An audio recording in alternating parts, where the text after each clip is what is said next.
మీ ఎలాంటి వ్యాపార ప్రకటనలకైనా వెంటనే మా ఛానల్ సంప్రదించండి. వీక్షకులందరికీ నమస్కారం. ఫిబ్రవరి మాసంలో మీకు ఏ విధమైనటువంటి గ్రహస్థితి కలగబోతూ ఉన్నది అనేటువంటి విషయాన్ని మనం ఈ వీడియో ద్వారా క్లుప్తంగా తెలుసుకునేటువంటి ప్రయత్నం చేద్దాం.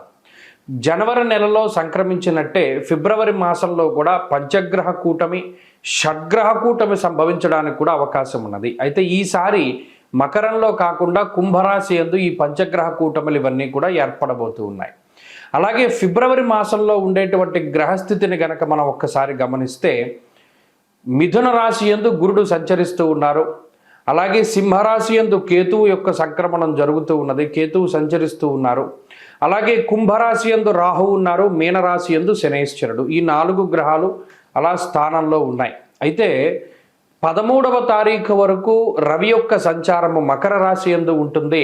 13వ తారీఖు తదుపరి రవి యొక్క సంచారము కుంభరాశిలోకి వెళుతోంది. ఇది ఒక్క విషయాన్ని మనం పరిశీలన చేస్తే కుంభరాశిలో ఇప్పటికే రాహు యొక్క సంచారం ఉన్నది.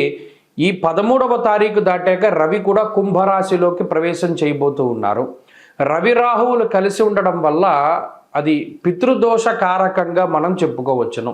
జనరల్గా అయితే రవి రాహువు కలిసినప్పుడు సూర్యగ్రహణాదులు ఇవన్నీ ఏర్పడుతూ ఉంటాయి. అయితే ఈసారి మన భారతదేశంలో ఏ గ్రహణాలు కూడా ఇప్పుడు కనబడడం లేదు. కాబట్టి గ్రహణ సంబంధమైన విషయాలపై మనం భయపడవలసినటువంటి అవసరం లేదు. కానీ ఇక్కడ రవి రాహువులు కలిసి ఉంటే పితృదోషము వస్తుంది.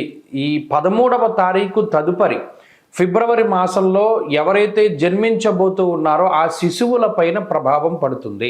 అందువల్ల ఎవరైనా ఫిబ్రవరి మాసంలో ఏదైనా సిజేరియన్ ముహూర్తాలు వీటి గురించి అడిగేటువంటి వాళ్ళు చాలామంది ఉంటారు. వాళ్ళకి సూచనప్రాయంగా ఒక మాట ఏమిటి అంటే 13వ తారీఖు లోపులో వీలుంటే కొంచెం పరిస్థితులు అవి సానుకూలంగా ఉంటే ఈ సిజేరియన్ అవి కూడా ముహూర్తాలు మీరు చేసుకోవచ్చును. 13 దాటిన తర్వాత రవి రాహువుల యొక్క కలయిక వల్ల పితృదోషం అనేటువంటిది ఏర్పడుతూ ఉన్నది. అలాగే ఈ పంచగ్రహ కూటములు, దేశారిష్ట యోగములు ఇవన్నీ ఏర్పడుతున్నాయి కాబట్టి అది కొంత జాతకం మీద ప్రభావాన్ని చూపెడుతుంది. కాబట్టి ఆ విషయాన్ని దృష్టిలో పెట్టుకోవాలి. మరీ కాంప్లికేట్ అయిపోతే మాత్రం అంటే ఈ లోపులోనే చేసేసుకోమని కాదు. ఏమన్నా అవకాశం ఉంటే మీకు అవకాశం ఉంటే 13 లోపులో ఈ సిజేరియన్లు ఇవన్నీ కూడా చేయించుకోవడం ద్వారా పితృదోషాదులు రాకుండా ఉంటాయి. ఇది ఒక ప్రధానమైన విషయం. ఇది మీ ఆరోగ్యాన్ని బట్టి ముందుకు వెళ్ళండి, దీంట్లో ఇబ్బంది ఏం లేదు. ఇంకొకటి ఏంటి అంటే శుక్రబుధులు కూడా కుంభరాశి అంతే సంచరించబోతూ ఉన్నారు. అంటే ఇక్కడ 4 గ్రహాలు, రాహుగ్రహము, రవిగ్రహము, శుక్రగ్రహము, బుధగ్రహము, వీటితోటి చంద్రుడు కలిసిన లేదా ఈ మాసం చివరిలోనే కుజుడు కూడా కుంభంలోకి వెళ్ళబోతూ ఉన్నారు. ఈ 5 గ్రహాలు వెరసి చంద్రుడితోటి కలిపి షడ్గ్రహ కూటమి కుంభరాశిలో ఏర్పడబోతూ ఉన్నది. కాబట్టి ఈ గ్రహస్థితి వల్ల ఈ మాసంలో అటు దేశకాలమాన పరిస్థితులు ఎక్కువగా ప్రభావితం చెందబోతూ ఉన్నాయి. దేశారిష్ట యోగం అనేటువంటిది పట్టబోతూ ఉన్నది. ఎందుకంటే అటు కుజరాహువుల యొక్క కలయిక, అలాగే రవి రాహువుల యొక్క కలయిక ఇవన్నీ కూడా దేశారిష్ట యోగాలుగా చెప్పబడ్డాయి.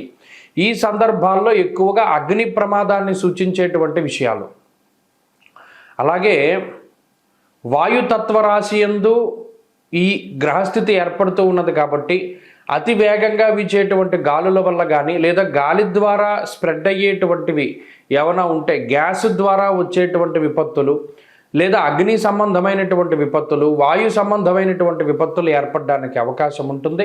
కాబట్టి ఈ మాసమందు చాలా జాగ్రత్తగా ఉండడం, ఇది దేశారిష్ట యోగం కాబట్టి చెప్పదగినటువంటి సూచన. ఇక ఈ గ్రహస్థితి ద్వారా మీ రాశి ఫలితం ఏ విధంగా ఉందో మనం ఇప్పుడు తెలుసుకుందాం. కుంభరాశి వారికి ఫిబ్రవరి మాసము కూడా మధ్యస్థంగానే నడుస్తుంది. ఫిబ్రవరి మాసం కూడా అని ఎందుకన్నాను అంటే జనవరి నెల కూడా అలాగే నడిచింది. అంటే ఇది ఆనందదాయకమైనటువంటి సందర్భం ఉండదు. ఏదైనా సినిమాకో లేకపోతే ఇంకోటో వెళ్ళారనుకోండి, మధ్య నుండి వచ్చేవలసినటువంటి పరిస్థితులు ఉంటాయి. అంటే మీకు నచ్చినటువంటి దాన్ని మీరు అనుభవించలేకపోతారు. దానికి కారణం ఏంటి?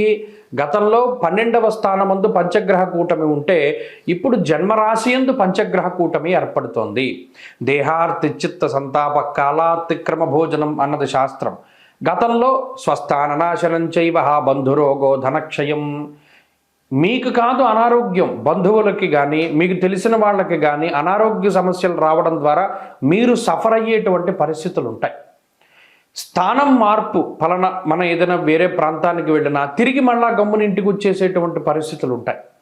అంటే ఏమంటే ఇక్కడ మనం మీరు ఏదైనా తీర్థయాత్రలో పలానా పుణ్యక్షేత్రాల్లో పలానా ఏదైనా విహారయాత్రలో వేసుకుందాము అంటే పరిస్థితులు సహకరించవు.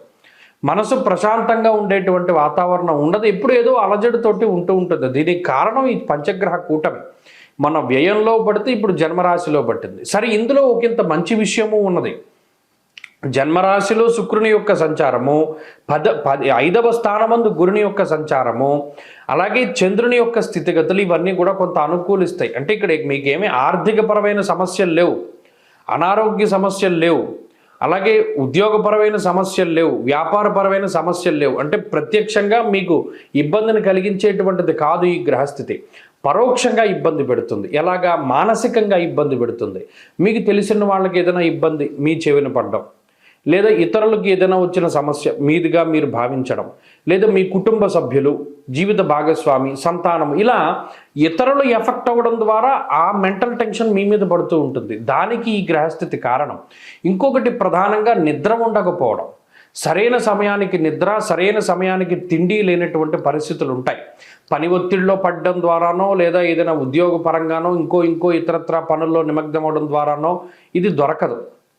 ఇలా అటు శారీరక శ్రమ ఉంటుంది, మానసిక శ్రమ ఉంటుంది. ఏది లోటు ఉండదు, కానీ ఏది ఉన్నా సకాలంలో మీరు తినలేకపోతారు. ఎదురుకుండా పంచపక్ష పరమాన్నాలు ఉంటాయి, కానీ మీకు తినేసే అవకాశం ఉండదు.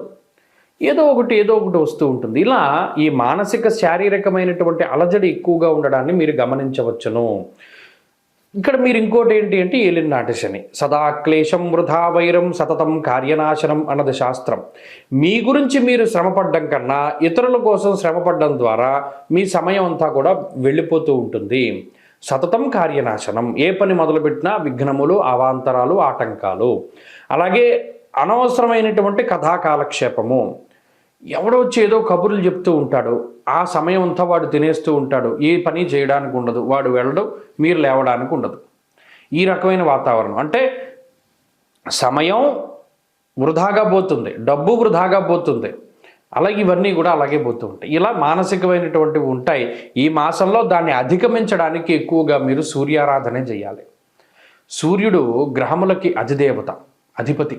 కాబట్టి ఈ మాసంలో క్రమం తప్పకుండా ఆదిత్య హృదయ స్తోత్ర పారాయణం చేస్తూ వీలున్నంత వరకు ఆదివారాలు నిష్టగా ఉండడానికి ప్రయత్నం చేయండి. మంచి ఫలితాలు సంప్రాప్తం.